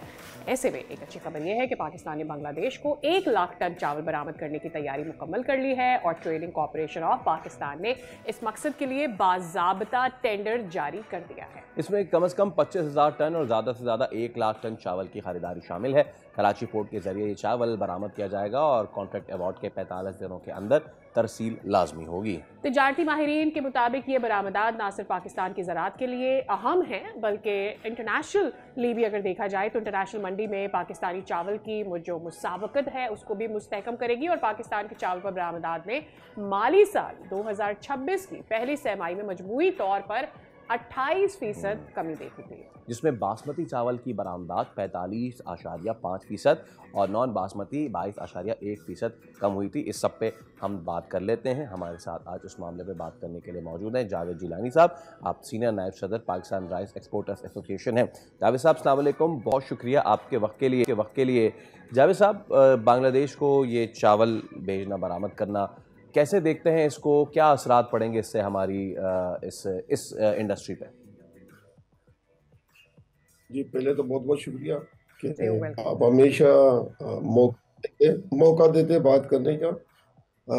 लास्ट टाइम भी जो हमने बांग्लादेश मार्च के अंदर शिपमेंट की थी तो उसमें आपने प्रोग्राम किया था, वो एक हिस्टोरिकल प्रोग्राम था कि पाकिस्तान ने first time Bangladesh after 50 years हमने Yes. एक्सपोर्ट की कोई चीज़, और वहाँ PNAC के जहाज़ के ज़रिए हमने वो वहाँ पे शिपमेंट की थी, तकरीबन 50,000 टन की, वो भी टेंडर के थ्रू थी। और ये सेकेंड अपॉर्चुनिटी पाकिस्तान को मिली है, कभी 1 लाख टन की बिड हम ऑफर करेंगे 28 को इंशाल्लाह, यानी आफ्टर 2 डेज। ठीक है जावेद साहब, बासमती चावल की ऑब्वियसली केयर एक्सपेंसिव है इन कंपैरिजन, हमें ये बात पता है, और वो जगह भी ज़्यादा लेता है, पानी भी ज़्यादा लेता है, ये सारी चीज़ें मौजूद हैं। लेकिन हमने इसमें बहुत देर भी की है इन कंपैरिजन। देख इंडिया ने जिस तरह से हमारे चावल के ऊपर अपनी टैगिंग करके उसका फ़ायदा और उसे अपनी ब्रीड कहकर कितना फ़ायदा उठाया है, अब जाकर हम देख रहे हैं कि हमारे बांग्लादेश से रिलेशनशिप अच्छे हो रहे हैं। लेकिन अगर हम बात करते हैं USA की, कनाडा में भी, वहाँ जब आप जाते हैं आपको लगता है कि वहाँ भी हमारे चावल को इंडियन कहकर बेचा जा रहा होता है, उसको अभी हमें टेक ओवर करना है वापस। देखिए, सबसे यूएसए की हम बात करेंगे तो सबसे ज़्यादा आप इसको भी कंसिडर करें कि यूएसए के अंदर इंडियन पॉपुलेशन बहुत है, तो पाकिस्तानी पॉपुलेशन यूएसए के अंदर इंडिया से 20% होगी इंडियन पॉपुलेशन के मुकाबले में। तो एक तो वहाँ लोकल उनका यूज़ बहुत ज़्यादा है, और दूसरा ये है कि पाकिस्तान बेसिकली पाकिस्तान के अंदर अगर आप साइज़ देखें तो पाकिस्तान में जितना चावल तकरीबन 2.8 मिलियन टन बासमती हम लगाते हैं, जिस वजह से हम 0.8 मिलियन टन एक्सपोर्ट करते हैं। बाकी हम लोग पाकिस्तान में अपना खुद का यूज़ बहुत है, और नॉन बासमती जो चावल है वो तकरीबन 6 मिलियन टन लगता है, और उसमें हम तकरीबन 5 मिलियन टन एक्सपोर्ट करते हैं। तो ये जो बांग्लादेश चावल है वो नॉन बासमती है, लेकिन बांग्लादेश हमेशा इम्पोर्टेंट, ये सेकंड प्रोग्राम आप कर रहे हैं तो इससे इम्पोर्टेंस का आइडिया हो जाता है कि बांग्लादेश क्यों इम्पोर्टेंट है, जबकि हमने अफ्रीका में भी 1 मिलियन टन एक्सपोर्ट कर रहे हैं, दूसरी जगह पे भी मलेशिया में 3.3 मिलियन टन हमने एक्सपोर्ट किया है। तो आज बांग्लादेश क्यों इम्पोर्टेंट है, क्योंकि बांग्लादेश इसलिए इम्पोर्टेंट है कि बांग्लादेश के और हमारे ताल्लुकात में एक बहुत बड़ा डेडलॉक था, जिससे फील्ड मार्शल और की कोशिशों से ख़त्म हुआ है। आपने उसके जो हमने कि उस मार्केट को हमने कैप्चर किया, उससे ये हुआ कि बरादर इस्लामी मुल्क जो कि पड़ोसी मुल्क था, वो जो आपने देखा होगा कि मार्का हक जो हुआ था उसके अंदर बांग्लादेश का बहुत पॉजिटिव किरदार था पाकिस्तान से। तो जब हमारे ट्रेड अच्छे होते तो उनसे भी ताल्लुकात इसी अच्छे तरह होते से अपॉर्चुनिटीज़ की जो विंडोज़ होती है उन्हें आपको कैप्चर करना पड़ता है। हमने देखा कि पाक बांग्लादेश के लिए हमारे पास एक अपॉर्चुनिटी बनी, हमने उसे फौरी अवेल किया, और ये अच्छी बात भी है। ग्लोबल वार्मिंग हो रही है, पाकिस्तान में हम देख रहे हैं ये बारिशें ज़्यादा आई हैं, सिंध में फसल लगाई जाती है, पंजाब में ज़्यादा फसल लगाई जाती है चावल की। मुझे ये बताइएगा क्या ये जो बारिशें हैं ये किसी भी तरह से हमारी एक्सपोर्ट को in the longer run affect कर सकती हैं, या ये अच्छा है? जो लास्ट 3 मंथ बिफोर जो सैलाब आया था जी। उससे पंजाब के अंदर 10% ज़रूर नुकसान हुआ था बासमती के अंदर, लेकिन अब अवेयरनेस आ रही है। गवर्नमेंट TDF हो गया, रीप आपने प्लेटफॉर्म पे हम एग्रीकल्चर पे बहुत फोकस किया हुआ है, और फार्मर्स में अवेयरनेस आ गई है। लोगों ने इस मरतबा थोड़ी लेट क्रॉप लगाई, तो उसकी वजह से उनको जो नुकसान से उससे बच गए। वेदर देखिए, क्लाइमेट तो दुनिया में हर मरतबा हर 2-5 साल के बाद ये हमको फेस करना पड़ता है, तो इसके लिए प्रिपरेशन ज़रूरी है, और गवर्नमेंट और हम एक ही पेज पे हैं और उस पर काम हो रहा है। अच्छा सर, आपकी मौजूदगी का फ़ायदा उठाते हुए मैं ये भी सवाल आपसे करना चाहूँगा। पाकिस्तान बांग्लादेश की तो बात कर ही रहे हैं, लेकिन ये जो अभी रिसेंट अमेरिका में टैरिफ वाला मामला हुआ, और पाकिस्तान के बनिस्बत दीगर ममालिक पे टैरिफ हमसे बहुत ज़्यादा हैं और इंडिया पे तो बहुत ही ज़्यादा हैं। इस अपॉर्चुनिटी को पाकिस्तान की जो राइस इंडस्ट्री है वो कैसे कैपिटलाइज कर सकती है? देखिए, मैं इसको पॉजिटिव कहेंगे या नेगेटिव कहेंगे, देखा जाए तो पाकिस्तान की बासमती की राइस की प्राइस दुनिया में $200 प्लस है इंडिया के मुकाबले में। हम तकरीबन, अगर इंडिया की प्राइस $800 है, तो पाकिस्तान $1000 के अंदर मिडल ईस्ट के अंदर भी एक्सपोर्ट कर रहा है, यूरोप के अंदर भी कर रहा है, और USA के अंदर भी कर रहा है। तो अभी जो गैप आया है वो 29% पाकिस्तान के ऊपर टैरिफ लगा हुआ है, और 50% टैरिफ लगा हुआ है अमेरिका के ऊपर। तो ये 20% का जो गैप था वो कवर हो गया है। हम सब इस पर वर्किंग कर रहे हैं, और पाकिस्तान से शिपमेंटें जा रही हैं USA में, और इंशाल्लाह आपको नेक्स्ट 1-2 मंथ के अंदर अच्छे फिगर्स मिलेंगे। अच्छा, आखिर में मैं आपसे ये जानना चाहूँगा कि भारत काफ़ी अरसे तक हमारे बासमती को हथियाने की कोशिश करता रहा, अपने नाम से चलाता रहा। अब उस चीज़ की क्या पोजीशन है, क्या उसको हमने ओवरकम किया है? और ये जो कल ऑफ द रिकॉर्ड कुछ बांग्लादेशी जो बिजनेसमैन थे उनसे भी मेरी बात हुई, तो उनका कहना है कि ये एक बड़ा पॉजिटिव रोल इसमें भी है क्योंकि हम इंडिया से जो हमारी ये सारी ट्रेड थी वो पिछले कुछ अरसे में वो थोड़ी सी हैम्पर हो रही है, डिस्टर्ब हो रही है, तो ये भी एक तरह की अपॉर्चुनिटी है रीजन में इस मार्केट को कैप्चर करने का। सर देखिए, इंडिया ने हमेशा पाकिस्तानी बासमती को हिट किया है और उन्होंने क्लेम किया कि ये जो बासमती है उनकी पैदावार है, उनके अजनास है, जिसके ऊपर पाकिस्तानी गवर्नमेंट ने ना रीप ने कभी भी हम कम किया, क्योंकि अक्सर में देखा जाए तो ये बासमती चावल इसकी जो खुशबू है वो पाकिस्तान की पहचान है। आप दुनिया में कहीं भी चले जाएं, अगर पाकिस्तानी चावल पकड़ा होगा तो उसकी खुशबू ही अलग है। तो जब हम अपनी पहचान पे कंप्रोमाइज़ नहीं कर सकते, ट्रेड एक अलग चीज़ है, नफ़ा नुकसान होता है, लेकिन ये हमारी पहचान पे कभी कंप्रोमाइज़ नहीं हो सकता, क्योंकि ये जो पंजाब के अंदर जहाँ पे ये चावल लगता है वहाँ की मट्टी के अंदर गॉड गिफ्ट है कि उस चावल के अंदर ही दुनिया में खुशबू है, जिसकी वजह से आज हमको $200 दुनिया में ज़्यादा मिल रहा है। ठीक है, बहुत शुक्रिया जिलानी साहब का। और जनाब आगे बढ़ते हैं और कुछ मौसम की अगर बात करें तो लाहौर में फ़िज़ाई आलूदगी बरकरार है, आलूदा तरीन शहरों की फहरिस्त में 6ठे नंबर पर है। AQI इंडेक्स 191 रिकॉर्ड किया गया है। मुख्तलिफ औक़ात में AQI ऊपर नीचे होता रहता है। हम मज़ीद जान लेते हैं अपने नुमाइंदे अफजाल अब्बासी से। अफजाल बताइए। जी बिल्कुल, लाहौर शहर में फ़िज़ाई आलूदगी का म्यार बेहतर नहीं हो सका और आलूदा तरीन शहरों की फहरिस्त में लाहौर का आज 6ठा नंबर है। शहर का मजमूई एयर क्वालिटी इंडेक्स जो है वो 191 रिकॉर्ड किया गया है। अगर शहर के दीगर इलाकों की बात की जाए तो सबसे ज़्यादा एयर क्वालिटी इंडेक्स बरकी रोड का 514 रिकॉर्ड किया गया है, जबकि जो सिविल सेक्रेटेरिएट के अतराफ़ के इलाके हैं वहाँ का एयर क्वालिटी इंडेक्स 474, जबकि कंटोनमेंट के इलाकों का एयर क्वालिटी इंडेक्स जो है वो 345 रिकॉर्ड किया गया है। इसी तरह अल्लामा इकबाल टाउन का जो इलाका है वहाँ का एयर क्वालिटी इंडेक्स 290 रिकॉर्ड किया गया है। तिब्बी माहिरीन ने शहरियों से अपील की है कि वो सुबह और शाम के औकात में घरों से गैर ज़रूरी बाहर ना निकलें और अगर निकलना ज़रूरी हो तो मास्क और ग्लासेस का इस्तेमाल करें ताकि स्मोक के बायस पैदा होने वाली बीमारियों से बचा जा सके। जी ठीक है अफजाल, आप हमें इस हवाले से अपडेट कर रहे थे, आपका बहुत शुक्रिया। मुल्क के बेशतर शहरों में मजीद क्या सिचुएशन रहेगी मौसम के हवाले से ले चलते हैं आपको सादिया की जानिब। Over to you Sadia. Thank you Faisal. अपने व्यूअर्स को बताते हैं ज़रा आइंदा दिनों में क्या सिचुएशन रहने वाली है और आज वेदर कैसा हो सकता है। मुल्क भर में सर्दी के इजाफे का सिलसिला जारी है और ऐसे में खून की बढ़ भी रही है। अहम शहरों की दर्जा हरारत की बात कर लेते हैं। सबसे पहले कराची का जिक्र कर लेते हैं, जहां आज सुबह थोड़ी सी धुंध ऑब्जर्व की गई थी।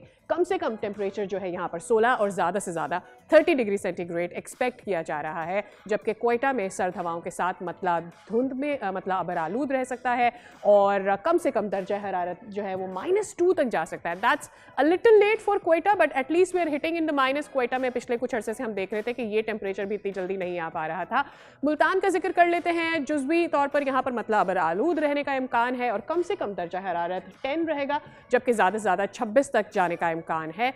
और ज़रा लाहौर का भी बात कर लेते हैं, जहाँ पर हम स्मॉग का जिक्र कर रहे हैं विद मुल्तान। यहाँ पे कम से कम दर्जा हरारत 9 और मैक्सिमम 24 रहने का इम्कान है और जैसे जैसे टेम्परेचर नीचे आएगा स्मॉग और ज़्यादा हो सकता है, इसलिए लोग अपना बहुत ख्याल भी रखें। इस्लामाबाद में मतलब जो है वो साफ़ है, सूरज चमकता रहेगा, कम से कम दर्जा हरारत 8 हो सकता है और ज़्यादा से ज़्यादा 21 तक जा सकता है। पेशावर में मतलब जुज़वी तौर पर अबर आलूद रहेगा, धुंध के साथ साथ कम से कम दर्जा हरारत 7 और ज़्यादा से ज़्यादा 21 डिग्री सेंटीग्रेड तक जाने का इम्कान है। और अगर फैसलाबाद की बात कर लें तो यहाँ पर भी धुंध के डेरे छाए रहेंगे, दर्जा हरारत कम से कम यहाँ पर 7 रह सकता है और ज़्यादा से ज़्यादा 23 तक जाने का इम्कान है। दीगर शहरों की बात कर लेते हैं, DI खान में कम से कम दर्जा हरारत 7 और ज़्यादा से ज़्यादा 25 तक रह सकता है। और अगर हम बात कर लेते हैं थोड़ा बलूचिस्तान में गवादर का रुख कर लेते हैं, यहाँ पर मिनिमम जो टेम्परेचर है वो 17 रह सकता है और ज़्यादा से ज़्यादा 28 रहने का इम्कान है। और इसके साथ मरी की बात करें, मुजफ्फराबाद, कालाम और स्कर्दू की अगर हम बात करते हैं तो टेम्परेचर्स इस वक्त आपकी टेलीविजन स्क्रीन पर आ रहे हैं। So this is about the weather report for today. जो भी प्रेडिक्शन है वापस चलते हैं, वापस आएंगे और मज़ीद भी बात करेंगे, लेकिन उससे पहले ले रहे हैं एक छोटा सा break. Stay with us.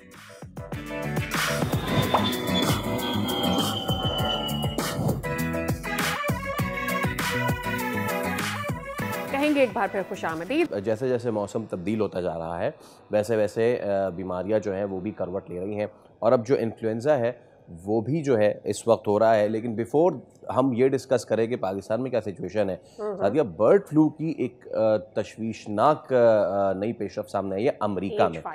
Washington state में H5N5 वायरस से पहली इंसानी मौत की तस्दीक हुई है और आलमी सतह पर भी इस वेरिएंट से जुड़ा ये पहला इंसानी केस है।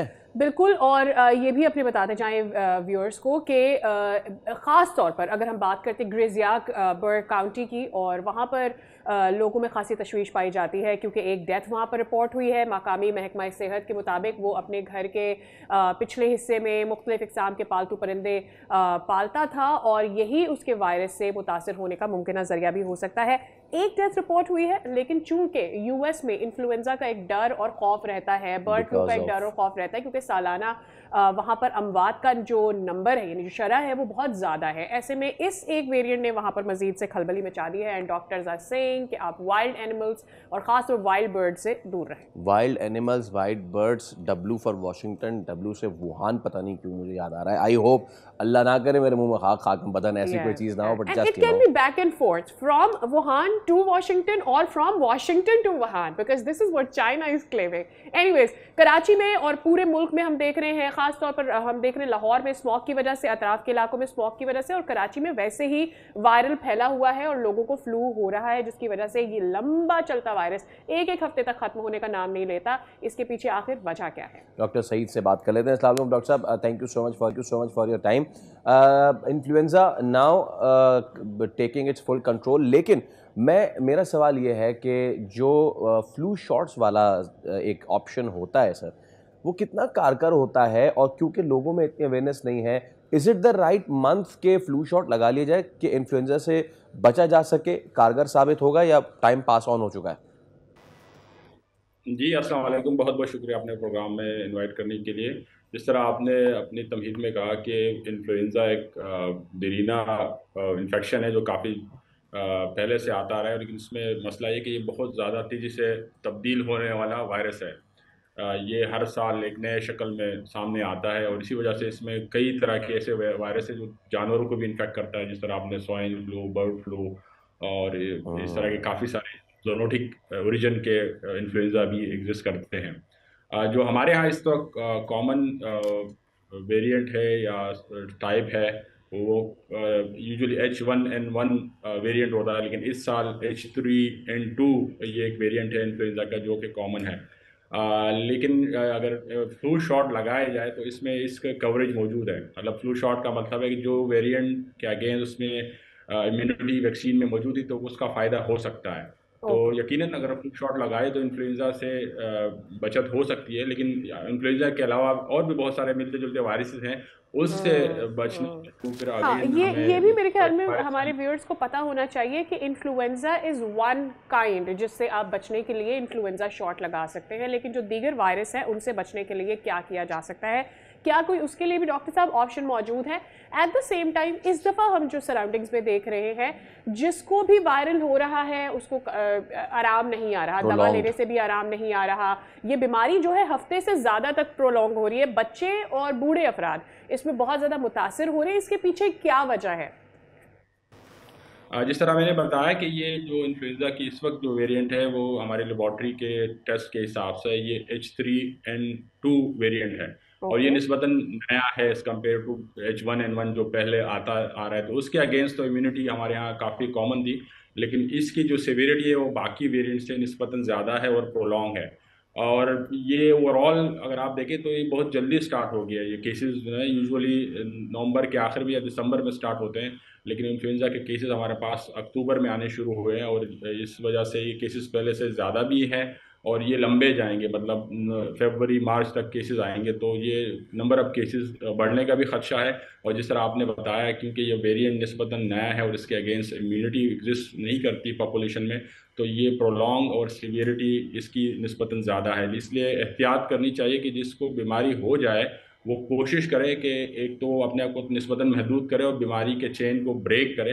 वो गिफ्ट किसी और को ना करे, हाथ मिलाने से गुरेज करे, चीखने और खांसने हुए एहतियात करें तो यूजुअली ये होता है कि जिसको बीमारी हो जाती है फिर वो लापरवाही इख्तियार करता है और वो थोड़ा रिवेंजफुल अनफॉर्चुनेटली होता है कि भाई मुझे हो गई तो बाकी की वो एहतियात नहीं करता पॉपुलेशन की, जिसकी वजह से बीमारी फैलती चली जाती है और वो सर्कुलेशन में वायरस निकलता नहीं है। अगर एक शख्स को बीमारी हो जाए वो हफ्ता 10 दिन मुहतात रहे और वो खुद सही हो जाएगा, क्योंकि ये खुदा न खास्ता ऐसी जानलेवा बीमारी नहीं है।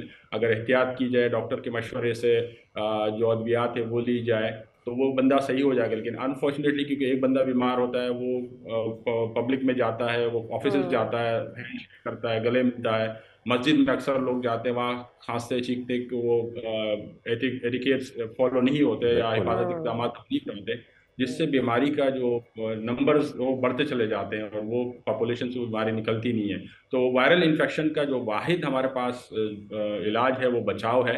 हम अपने आप को प्रोटेक्ट करें, प्रिवेंट करें कुछ वायरस के अगेंस्ट। जिसको हो गया उसको आइसोलेट भी करना चाहिए और मास्क एक दफ़ा फिर से लोग प्लीज़ लगाएं अगर आपको फ्लू है या फिर आप अगर प्रोन भी है। बहुत शुक्रिया डॉक्टर सईद साहब, it was wonderful to have you on the show and very आपने हमें सब कुछ समझा दिया इस बारे में। और टोटके ना करें, डॉक्टर से पूछ लें, वो आपको सही बता देगा। इसी के साथ हम लेंगे आपसे इजाज़त, आपसे मुलाकात होगी। कल रखें अपना ख्याल, अल्लाह हाफ़िज़।